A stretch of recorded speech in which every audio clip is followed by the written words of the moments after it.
Good morning all of you. आज हम बात करने जा रहे हैं मोशन के बारे में। ठीक है, मोशन आप सभी जानते हो यार। अपने आसपास अगर आप कोई भी चीज़ देखो, मान लो अभी आप घर पे बैठे हुए हो, ठीक है ना, तो घर पे आपके पंखा चल रहा होगा, फ़ैन चल रहा होता है, तो फ़ैन क्या है अभी? फ़ैन आपका मोशन में है। ठीक है, आप कार से आप बाहर जाते हो, घूमने जाते हो आप कार से, तो आप क्या है, आपकी कार है, आप हो, आप क्या हो यार, आप क्या कर रहे हो? आप मोशन कर रहे हो। आप अभी बेड पे बैठे हो, बेड से बैठ के आप मम्मी के पास जाओगे, चाय मांगने जाओगे, तो आपने क्या किया? आपने मोशन किया।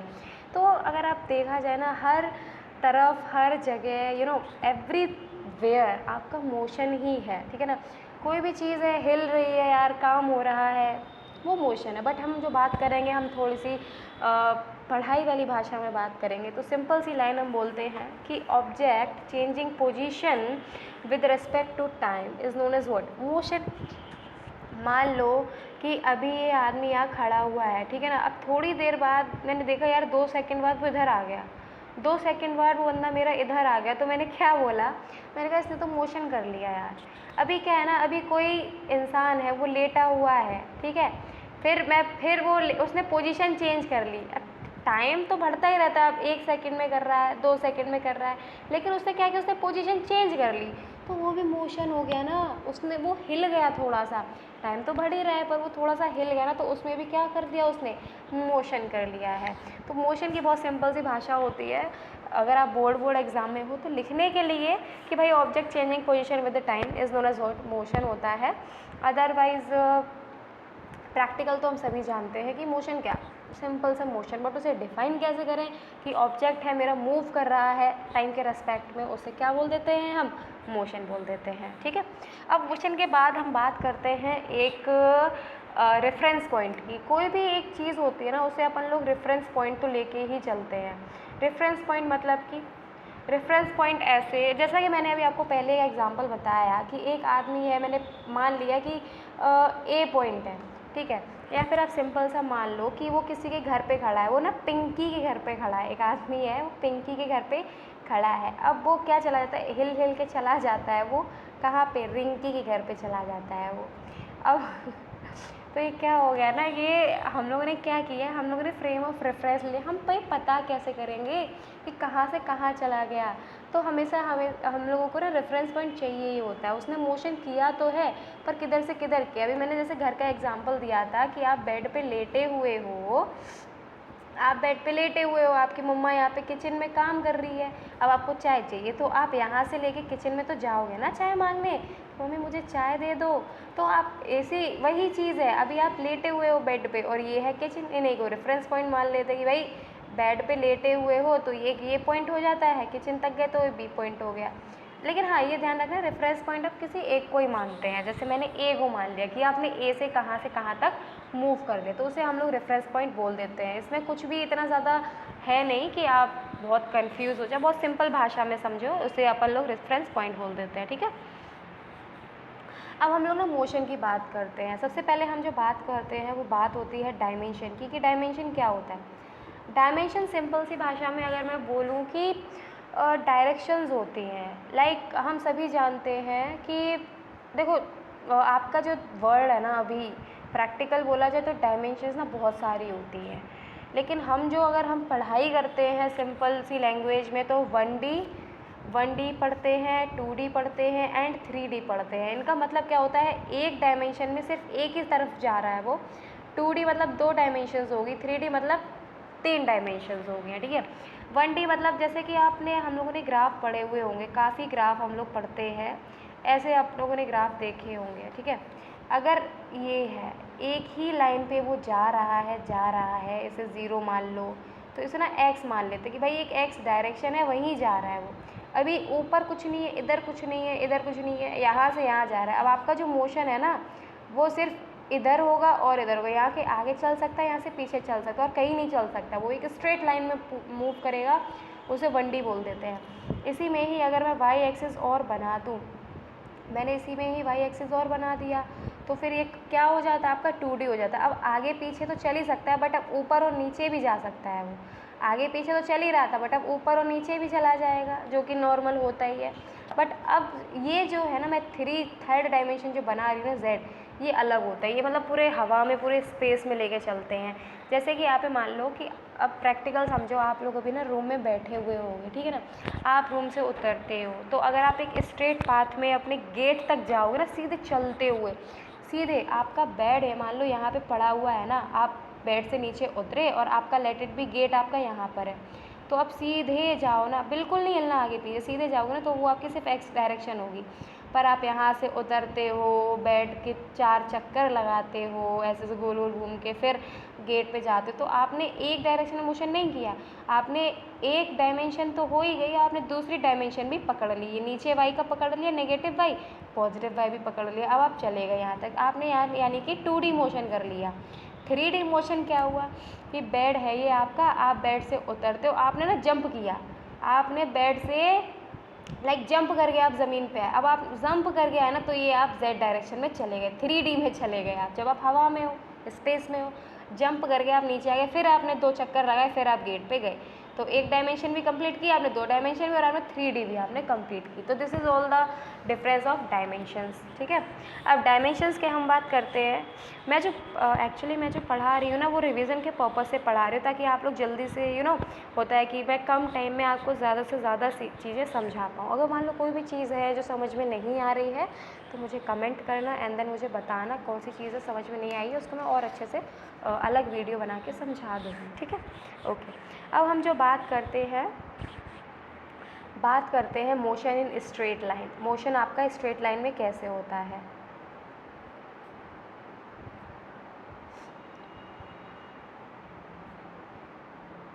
ठीक है, ओके।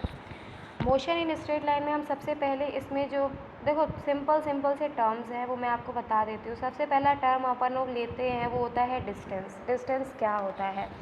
डिस्टेंस सिंपल सा कि मैं यहाँ से कोई एक पॉइंट है आपका, ए पॉइंट है, ठीक है। ए से बी तक सिंपल सा हम लेके चलते हैं, क्योंकि हम स्ट्रेट लाइन की बात कर रहे हैं, हम 2D की बात ही नहीं कर रहे हैं। ए से बी तक हम लोग कहते थे ना कि 2 किलोमीटर की दूरी है, या फिर 2 मीटर की दूरी है, 200 किलोमीटर की दूरी है, जो भी आपकी दूरी होती है यार वो होती है। लेकिन डिस्टेंस में ना कंडीशंस भी होती हैं, ये भी आपकी डिस्टेंस होगी। अब आप जैसे ए हो गया आपका, ठीक है, ये जो भी चला सॉरी। अब आपका ये जो बी तक आपका चला है ना, तो यहाँ पे ये आपका डिस्टेंस कहलाया जाएगा, यानी कि भाई 200 किलोमीटर हो गया, ठीक है। पूरा ऐसे से चल रहा है, ऐसे से चल रहा है, तो वो 200 किलोमीटर हो गया आपका, ठीक है। तो ये आपका हो गया, डिस्टेंस हो गया। अब डिस्टेंस के बाद हम पढ़ते हैं, इसी में ही आ जाता है डिस्प्लेसमेंट। यही मैं आप लोगों को ना डिफरेंस बता दे रही हूँ इन दोनों के बारे में क्या होता है, ठीक है। डिस्प्लेसमेंट क्या होता है ना, इसमें एक जो वर्ड है ना वो हमें याद रखने की बहुत इम्पोर्टेंस होती है। जो आपका जो होता है शॉर्टेस्ट डिस्टेंस, ये बहुत इम्पॉर्टेंट होता है, क्योंकि अगर आप इधर देखो ए से बी गया, आप सिर्फ डिस्टेंस लेके चल रहे हो तो भी 2 किलोमीटर रहेगा। ए से बी ऐसे घूम घूम के जाएगा ना, तो ये पूरा पाथ कवर्ड करेगा, तो भी ये डिस्टेंस ऐसा ही रहेगा। पर डिस्प्लेसमेंट क्या होता है ना, एक वेक्टर क्वांटिटी होती है, एंड आई होप कि आप लोगों को स्केलर और वेक्टर क्वांटिटी आपको पता हो। नहीं पता है तो मैं बता देती हूँ। स्केलर क्वांटिटी वो क्वांटिटीज़ होती हैं जिसमें डायरेक्शन नहीं होती है। वेक्टर क्वांटिटीज़ वो क्वांटिटीज़ होती है जिसमें हम लोग ना डायरेक्शन भी देते हैं।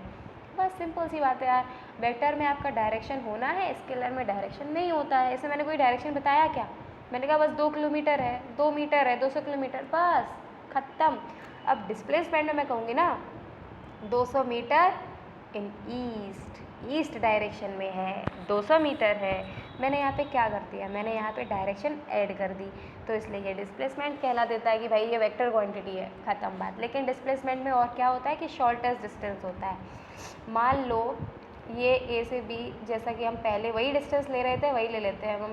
मान लो ये 2 किलोमीटर है, ठीक है। अब मैं क्या करती हूँ, अब एक ऐसी रोड है ना, वो ऐसी बनी है एकदम ऊपर नीचे ऊपर नीचे ऊपर नीचे, ऐसी ये गई, ठीक है।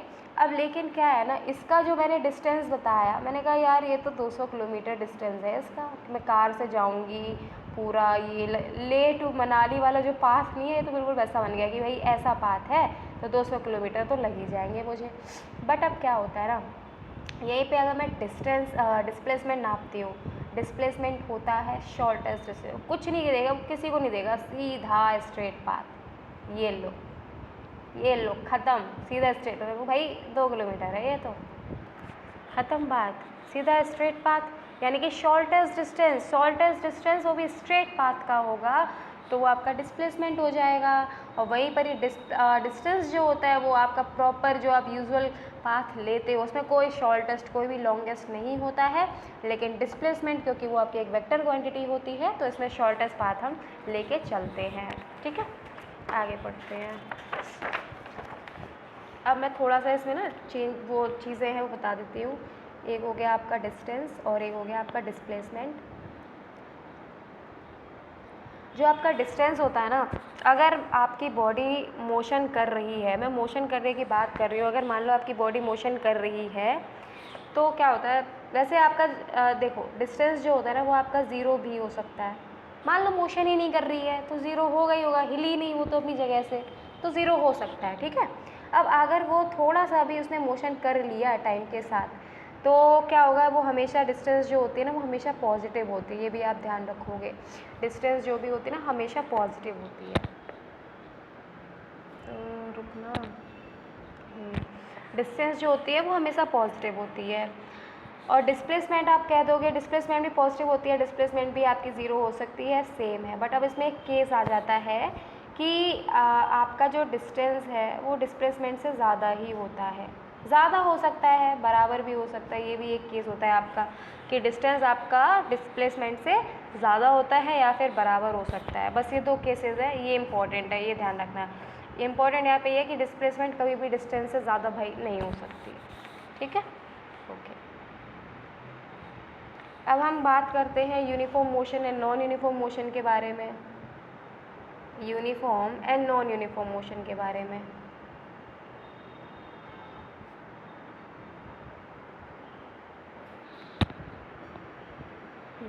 अब uniform and non uniform motion क्या होता है?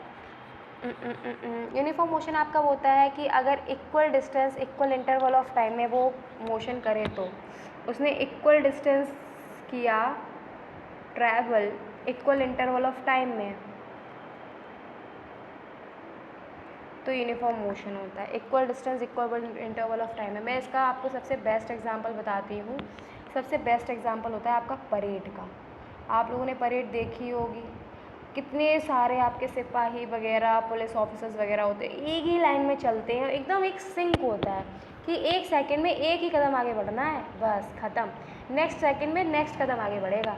तो क्या कर रहे हैं ना, एक सेकंड में एक ही कदम आगे बढ़ा रहे हैं, यानी कि ऐसा नहीं है कि एक सेकंड में 2 सेकंड में, मान लो कि 2 सेकंड में एक कदम आगे बढ़ा रहे हैं वो, फिर अगले 2 सेकंड में फिर एक कदम बढ़ाएंगे, फिर 2 सेकंड में फिर, यानी कि हर 2 सेकंड में एक ही कदम बढ़ा रहे हैं, तो इसे क्या बोलेंगे?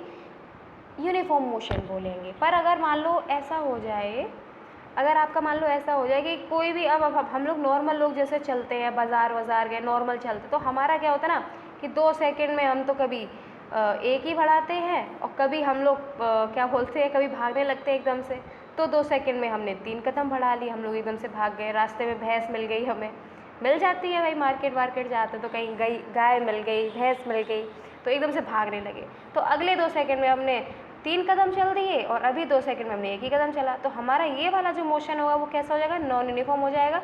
ये जो मोशन होता है वो यूनिफॉर्म होता है। याद रखने के पर्पज़ से कि भाई equal distance equal interval of time में यूनिफॉर्म मोशन, और इसमें जो non equal distance equal interval of time में कोई भी मतलब इक्वल नहीं होता है, ठीक है, equal distance covered in unequal interval of time, तो उसे अपन क्या बोल देते हैं? नॉन यूनिफॉर्म मोशन बोल देते हैं।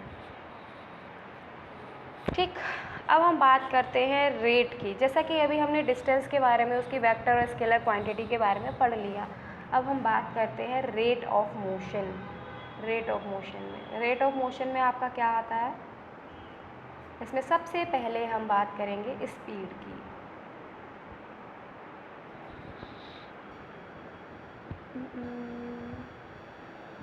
रुकना, इसमें ब्राइटनेस थोड़ी सी बढ़ा दूँ मैं, समझ नहीं आएगा आपको, ठीक है। स्पीड होता है, स्पीड का फॉर्मूला होता है distance travel upon time taken, distance travel upon time taken, यानी कि स्पीड क्या होता है ना, हम नॉर्मल चल रहे हैं, ठीक है, नॉर्मल हम चल रहे हैं, मैंने कह दिया कि भाई टी आपका 2 सेकंड में चला, लेट इट भी, चलो इसे 3 सेकंड ले लो, 3 सेकंड में मैंने देखा कि 3 सेकंड में श्वेता तुम तो 3 सेकंड में तुम तो यार 3 मीटर चल दी। मैंने देखा, मैंने तुम्हें ए पोजीशन से देखा, बी तक तुम गई यार, और तुमने 3 सेकेंड्स में तुमने 3 मीटर चल दिया, तो मैं तुम्हारी स्पीड कैसे निकालूं? स्पीड बराबर मुझे पता है कि भाई इसका फॉर्मूला होता है कि मैंने कितना डिस्टेंस चल दिया, 3 मीटर चल दिया, कितने टाइम में, 3 सेकेंड के टाइम पे, तो यानी कि 1 आ गया। 1 इसके यूनिट बहुत ध्यान रखेंगे, 1 मीटर पर सेकेंड मेरी स्पीड आ गई भाई, 1 मीटर पर सेकेंड पे मेरी ये स्पीड आ गई, इस मीटर से मैंने, इस मीटर पर सेकेंड की स्पीड से मैंने चला है, ठीक। अब स्पीड के बाद फिर मैं यहाँ पे वेलोसिटी की बात करती हूँ कि वेलोसिटी क्या होता है। वही चीज़ है जैसा डिस्टेंस और डिस्प्लेसमेंट में था, वैसे ही स्पीड और वेलोसिटी में होगा। वेलोसिटी में आपकी डायरेक्शन आपको फ्री में मिलती है।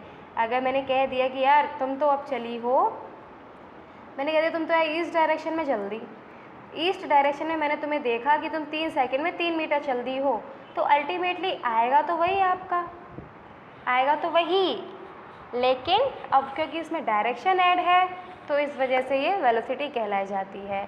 लेकिन इसमें एक चेंज होता है वेलोसिटी का, वो हमें ध्यान रखना है, यहाँ डिस्टेंस नहीं होता है, यहाँ आपका डिस्प्लेसमेंट होता है, डिस्प्लेसमेंट अपॉन टाइम होता है। यहाँ पे ऊपर डिस्टेंस था, इधर डिस्टेंस था, अब यहाँ पे डिस्प्लेसमेंट हो जाएगा। अब वही चीज़ है, अगर आपका ए से बी मान लो ये ऐसा गया, ठीक है, अगर ये मान लो आपका ये एग्जांपल है, ए से बी है, यहाँ पे मैंने कह दिया कि डिस्टेंस जो है वो है आपका 200 किलोमीटर, लेकिन आपका जो डिस्प्लेसमेंट है वो है आपका 2 किलोमीटर। डिस्टेंस ये है और डिस्प्लेसमेंट आपका ये एकदम स्ट्रेट पाथ जो होगा वो डिस्प्लेसमेंट है, ये 2 किलोमीटर है। वेलोसिटी जब आप निकालोगे तो 2 रखोगे आप डिस्प्लेसमेंट की जगह पे, और मान लो टाइम आपको जो भी दिया है 6 सेकेंड दिया है, तो वेलोसिटी जब आप निकालोगे तो आप डिस्प्लेसमेंट अपॉन टाइम रखोगे, जब आप स्पीड निकालोगे तो आप डिस्टेंस अपॉन टाइम रखोगे, ठीक है, ओके। अब बात करते हैं, एक फॉर्मूला और होता है, यही लिख लो आप, एवरेज वेलोसिटी का फॉर्मूला होता है, ठीक है। एवरेज वेलोसिटी का फॉर्मूला होता है v प्लस यू डिवाइडेड में 2। v क्या है, ये इनिशियल वेलोसिटी होती है, और v आपकी होती है फाइनल होती है, v होती है तुम्हारी फाइनल वेलोसिटी, u होती है तुम्हारी initial velocity, initial plus final divided by 2।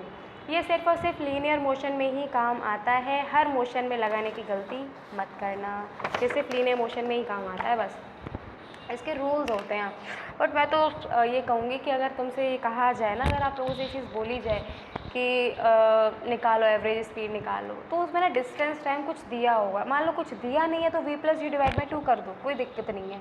But अगर दिया है तो प्रॉपर आप फॉर्मूला लगा के ही करोगे।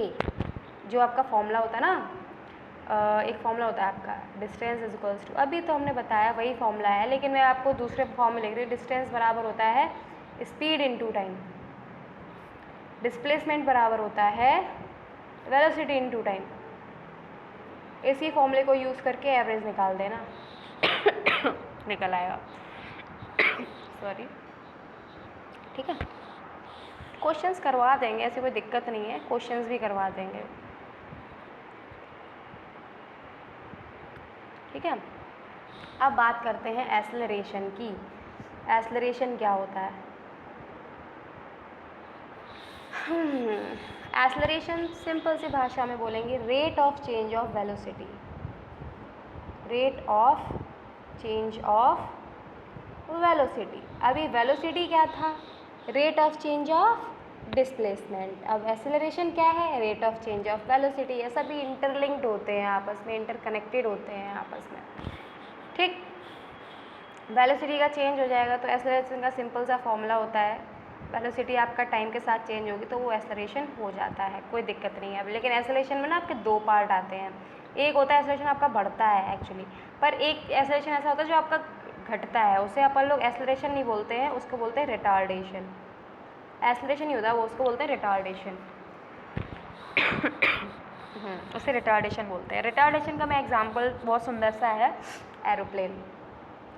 जब आपका ना एरोप्लेन होता है ना, वो जब लैंडिंग करता है आपकी, ये जो भी होता है ना, इधर रोड होती है, सिंपल सी रोड बनती है, तो लैंडिंग करता है वो, और आपने देखा हो ना, आ जाता है धीरे धीरे, वो सिरकता ही रहता है, सिरकते रहता है, फिर सिरकते सिरकते फिर वो स्टॉप होता है कहीं जाके। तो वो उसका क्या है ना, एक्सेलरेशन उसका कम हो रहा है, एक्चुअली वेलोसिटी उसके टाइम के रिस्पेक्ट में कम होती है, इसलिए अपन लोग उसको रिटार्डेशन बोलते हैं, ठीक है। अब जब आप, और जिसको कार चलाना होता है उसे पता होगा कि जैसे कि हमारी कार होती है, तो कार जब हम लोग स्पीड उसकी बढ़ाते हैं ना, तो एक टाइम में बढ़ाते हैं कि अभी भाई सेकंड गियर डालना है, अभी सेकंड के बाद ही थर्ड आता है, सीधा थर्ड नहीं डालते हैं, फिर फोर्थ डाल सकते हैं, एक रूल होता है कार के लिए भी।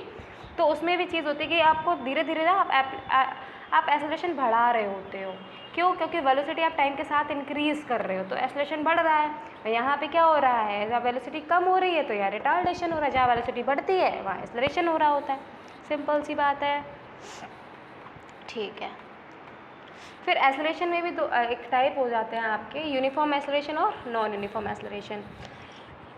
अब बस यूनिफॉर्म नॉन यूनिफॉर्म में बहुत सिंपल सी चीज़ है, एक ही चीज़ याद रखना कि टाइम इंटरवल का केस होता है, जो भी है टाइम इंटरवल का केस होता है। मतलब अगर यूनिफॉर्म एक्सेलरेशन होगा तो वेलोसिटी बढ़ेगी या फिर घटेगी, पर टाइम इक्वल होगा, इक्वल इंटरवल ऑफ टाइम में बढ़ेगी या घटेगी, ठीक है। अगर 1 सेकंड में 1 मीटर पर सेकंड बढ़ रही है तो अगले सेकंड में 1 मीटर पर सेकंड घटेगी। सॉरी। अब नॉन यूनिफॉर्म एक्सेलरेशन क्या होता है आपका, नॉन यूनिफॉर्म में मतलब टाइम इक्वल नहीं होगा यार, जैसा हमने पहले पढ़ा, इसमें कुछ इतना नहीं है। नॉन यूनिफॉर्म एक्सेलरेशन होता है वेलोसिटी आपकी चेंज करेगी, लेकिन उसके कोई जो रेट होगी ना वो इक्वल नहीं होती यार। अभी 1 सेकंड में बढ़ गई, ठीक है, अब नेक्स्ट मान लो बढ़ ही रही है, मैंने कह दिया चलो बढ़ रही है, पर अब वो 2 सेकंड में बढ़ी, फिर कह दिया अब वो फिर से 1.5 सेकंड में बढ़ रही है। उसका कोई ना रूल नहीं है, कोई मैनर नहीं है उसका, बढ़ रही है घट रही है जो भी है। लेकिन यूनिफॉर्म में क्या होता है, बढ़ रही है या घट भी रही है तो एक टाइम है कि यार अभी 1 सेकंड में बढ़ी है, 1 सेकंड में बढ़ी है तो 1 सेकंड में घटेगी। अब जो हम बात करेंगे ग्राफ के बारे में। ग्राफ होता है, लास्ट है बस, इसके बाद सम अप कर देंगे, थोड़ा सा जल्दी जल्दी मैं पढ़ा के ना सम अप भी कर दूँगी। अब अपन लोग बात करेंगे ग्राफ के बारे में। ग्राफ क्या है, डिस्टेंस टाइम ग्राफ बनाते हैं ना पहले, ठीक है। डिस्टेंस एंड टाइम ग्राफ बनाएंगे तो ग्राफ का अपना एक लॉजिक होता है, एक आपका एक्स डायरेक्शन होती है, एक आपकी वाई डायरेक्शन होती है।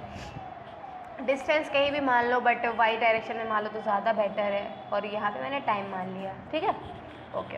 अब मैंने डिस्टेंस देखो टाइम का क्या होता है ना, टाइम यार बढ़ता ही है, हमने नेगेटिव क्यों नहीं लिया, टाइम भी बढ़ता ही है, यहाँ पे आप जानते हो यहाँ जीरो होता है, इधर पॉजिटिव भी पॉजिटिव होता है, इधर पॉजिटिव पॉजिटिव होता है, डिस्टेंस भी हमेशा पॉजिटिव रहता है, टाइम भी पॉजिटिव रहता है, तो नीचे का बनाने की ज़रूरत ही नहीं है, हमें कोई नीड ही नहीं है,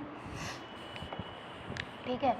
तो अब क्या है कि इसका जो ग्राफ होता है ना वो एकदम स्ट्रेट लाइन जाता है। ये मैं किसकी बात कर रही हूँ, मैं बात कर रही हूँ यूनिफॉर्म मोशन की। अगर आपका यूनिफॉर्म मोशन है तो आप बहुत अच्छे से जानते हो कि आपके इक्वल इंटरवल ऑफ टाइम में इक्वल डिस्टेंस ट्रैवल होगी। कि अगर भाई 1 सेकेंड है तो मान लो 2 मीटर ट्रैवल होगी, फिर 1 सेकेंड में फिर 2 मीटर ट्रैवल होगी, तो अब वो 4 पे आ गया। ये होता है इक्वल डिस्टेंस, इक्वल मतलब इक्वल इंटरवल ऑफ टाइम में इक्वल डिस्टेंस ट्रैवल करना, उसे ही हम लोग यूनिफॉर्म मोशन बोलते हैं, ठीक है। ये जो स्पीड निकल के आ रही है ना एकदम यूनिफॉर्म ही निकल के आती है, ये ध्यान रखना, ये जो ग्राफ मैं पढ़ा रही हूँ वो यूनिफॉर्म मोशन के लिए है। और अगर मैं बात करूँगी नॉन यूनिफॉर्म की, कि नॉन यूनिफॉर्म क्या होता है, तो नॉन यूनिफॉर्म में आपका जो ग्राफ है वो स्ट्रेट लाइन नहीं आएगा, वो उसका दूसरा ही ग्राफ होता है, मतलब वो ग्राफ ही नहीं होता उसका कोई, क्योंकि कोई वे नहीं होता है, कोई उसकी एनालिसिस नहीं होता है उसका, तो उसकी कोई भी सेंस नहीं बनता है, ठीक है। बस स्ट्रेट लाइन नहीं आएगा, इसका ध्यान रखना बस आप लोग। अब जो बात करते हैं वो बात करते हैं वेलोसिटी एंड टाइम ग्राफ की। वी और टी के ग्राफ की बात करेंगे तो वेलोसिटी और टाइम का जो ग्राफ है ना, अब मैंने फिर से वी बनाया, मैंने फिर से टी बनाया, टाइम हमेशा बढ़ता है, वेलोसिटी बढ़ेगी घटेगी जो भी है, नेगेटिव नहीं जाती आपकी वेलोसिटी जो, तो ये उसके मैग्नीट्यूड का मैंने ग्राफ बनाया। ये मैं जो बना रही हूँ ये अभी मैं फिर बता रही हूँ आपको, ये हमने यूनिफॉर्म मोशन का बना रहे हैं, ठीक है ना। टाइम तो आपका बढ़ता ही बढ़ता है यार। मान लो एक वेलोसिटी है सेम है, 3 मीटर पर सेकेंड की स्पीड है, उससे चल रही है, ग्राफ सेम जाएगा, सीधा सीधा जाएगा ग्राफ, कोई दिक्कत ही नहीं है। वेलोसिटी बढ़ रही है घट रही है, सीधा जा रहा है ग्राफ, कोई दिक्कत ही नहीं है यार, ठीक है ना।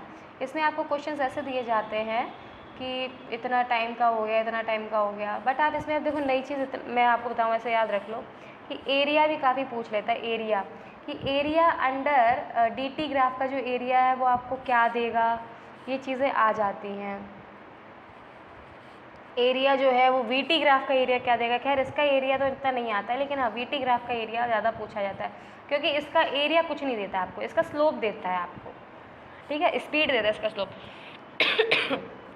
इसमें आपका स्लोप से रिलेटेड क्वेश्चन आएगा, आपको पता होगा ना, d/t v होता है, स्लोप होता है ना y/x करके tan थीटा, तो यहाँ पे d/t है तो वो v होता है, तो tan थीटा बराबर v हो जाता है। बहुत सारे इस पर न्यूमेरिकल्स होते हैं जिसमें इसका एप्लीकेशन होता है। अपन आगे न्यूमेरिकल अगर करेंगे तो डेफिनेटली इन चीज़ों को भी लेके आएंगे।